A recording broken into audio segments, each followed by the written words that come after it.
ముఖ్యమంత్రి నారా చంద్రబాబు నాయుడు పాలనలో రాష్ట్రంలోని అన్ని వర్గాలకు సమన్యాయం జరుగుతుందని కోవూరు ఎమ్మెల్యే వేమిరెడ్డి ప్రశాంత్ రెడ్డి అన్నారు. ఈ ఏడాది కాలంలో అనేక సంక్షేమ అభివృద్ధి కార్యక్రమాలు అమలు చేస్తూ రాష్ట్రాన్ని అభివృద్ధి దిశగా ముందుకు సాగిస్తున్నారని వివరించారు. సుపరిపాలనలో తొలి అడుగు ఇంటింటికి టీడీపీ ప్రచారంలో భాగంగా శుక్రవారం కోవూరు మండలంలోని మోడేగుంట వేకూరులో ఆమె ఇంటింటి ప్రచారం చేపట్టారు.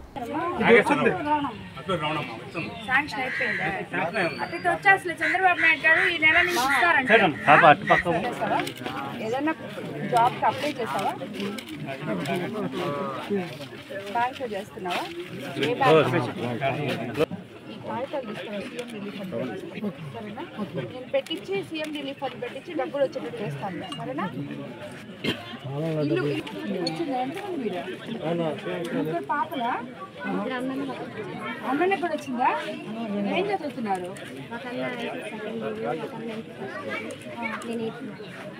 ముగ్గురికి వచ్చిందా తల్లి?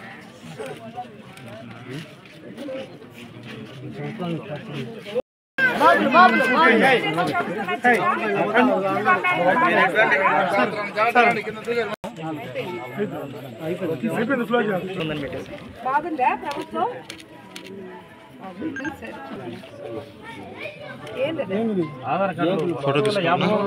సరే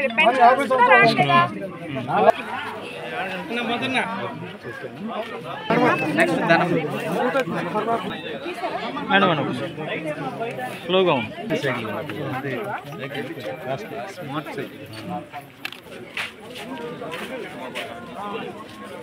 ఎన్ని సమస్యలు ఉన్నాయో, పెన్షన్ రానోళ్ళకి పెన్షన్, ఇల్లు లేనోళ్ళకి ఇల్లు, తల్లికి వందనం రాకపోతే తల్లికి వందనం, గ్యాస్ సిలిండర్ లేకపోతే gas Aadhaar card Aadhaar card. అమ్మ ఏం చెప్పింది? చంద్రబాబు నాయుడు ప్రభుత్వం నచ్చిందని చెప్పిందా? గ్యాస్ సిలిండర్ వచ్చిందా? వచ్చిందా? ఏం చెప్తున్నాను?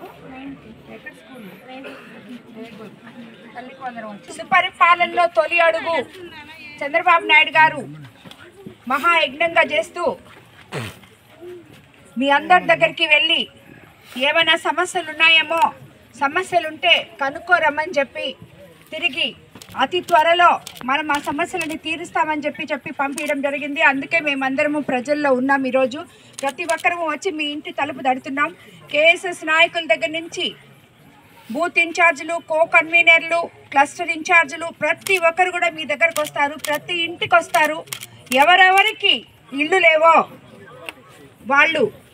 వాళ్ళకి చెప్పి ఇల్లు, పెన్షన్ లేవో పెన్షన్లు, అదేవిధంగా తల్లికి వందనం పడలేదో వాళ్ళకి తల్లికి వందనం, రేషన్ కార్డు లేకపోతే రేషన్ కార్డు, ఆధార్ కార్డు లేకపోతే ఆధార్ కార్డు, ఏ సమస్య ఉన్నా కూడా మీ ఇంటికి వచ్చి మ్యాపింగ్ చేసి బాగుందా ప్రభుత్వం అని అడిగిన వాళ్ళకి నిర్మోహమాటంగా మీకు నచ్చిన విధంగా చెప్పి మీకేమైనా సమస్య ఉంటే తెలియజేయండి. వెంటనే అవన్నీ కూడా మేము రాబోయే రోజుల్లో మీకు చేసి పెడతాం. కాబట్టి ఎవరు కూడా నేను ఇప్పుడు రాలేదనుకోవద్దు. ప్రతి నాయకుడు ప్రతి ఒక్క ఇంటికి వస్తాడు. వచ్చినప్పుడు ఆ బూత్ కన్వీనర్ వచ్చినప్పుడు మీకు ఏం సమస్యలు ఉన్నాయో వాళ్ళకి చెప్పాలి. ఎప్పుడైతే అధికారంలోకి వచ్చామో వచ్చిన వెంటనే ల్యాండ్ యాక్ట్ రద్దు చేసుకున్నాం. ఎందుకంటే మన కోర్ కాన్స్టిట్యున్సీలో ఎంతోమంది రైతులు ఉన్నారు. సో దానికి ఎంతోమంది సంతోషించారని నాకు తెలుసు. అదేవిధంగా 1వ తేదీ నుంచి 4,000 పెన్షన్, దివ్యాంగులకి 6,000, డిజేబుల్ పీపుల్కి అంటే అసలే బాగలేని వాళ్ళకి 15,000 ఇవ్వడం జరిగింది. దీపం 2 పథకం కింద సిలిండర్లు ఇవ్వడం జరిగింది. అదేవిధంగా మనము మత్స్యకార తీర ప్రాంతం మత్స్యకార గ్రామాలైన మనకి వేట నిషేధ సమయంలో ప్రతి ఒక్కరికి కూడా 20,000 ఇవ్వడం జరిగింది. అదే కాకుండా మనము అన్నిటికన్నా ముఖ్యంగా ఇసుక ఫ్రీగా ఇస్తామని చెప్పాము అధికారంలో రాకముందు. అది కూడా ఇవ్వడం జరిగింది. తర్వాత అన్నిటికన్నా ముఖ్యమైన విషయం పిల్లలకి సంబంధించి తల్లికి వందనం అనే పేరుతో ఒక్క బిడ్డుంటే ఒకరికి, ఇద్దరుంటే ఇద్దరికి, ముగ్గురుంటే ముగ్గురికి ఇస్తామని చెప్పాము. ఇక్కడ కూడా ఇప్పుడు ఈ ఊర్లో కూడా 3 ఉన్నారు, 4 ఉన్నారు, 2 ఉన్నారు అని చెప్పారు. వాళ్ళందరికీ కూడా తల్లికి వందనం వచ్చింది. వాళ్ళందరూ ఎంతో సంతోషంగా ఉన్నారు.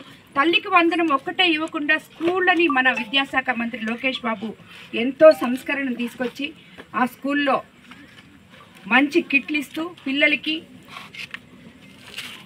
సర్వేపల్లి రాధాకృష్ణ కిట్లు ఇస్తూ యూనిఫామ్ కానీ బుక్ కిట్స్ కానీ బ్యాగ్స్ కానీ అన్నీ అందివ్వడం జరిగింది.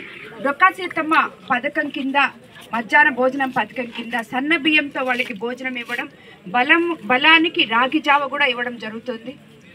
సో అదేవిధంగా ఒకే క్లాస్కి ఒకే టీచర్ అనే కాన్సెప్ట్తో విద్యా వ్యవస్థలో ఎన్నో సంస్కరణలు తీసుకొస్తున్నారు.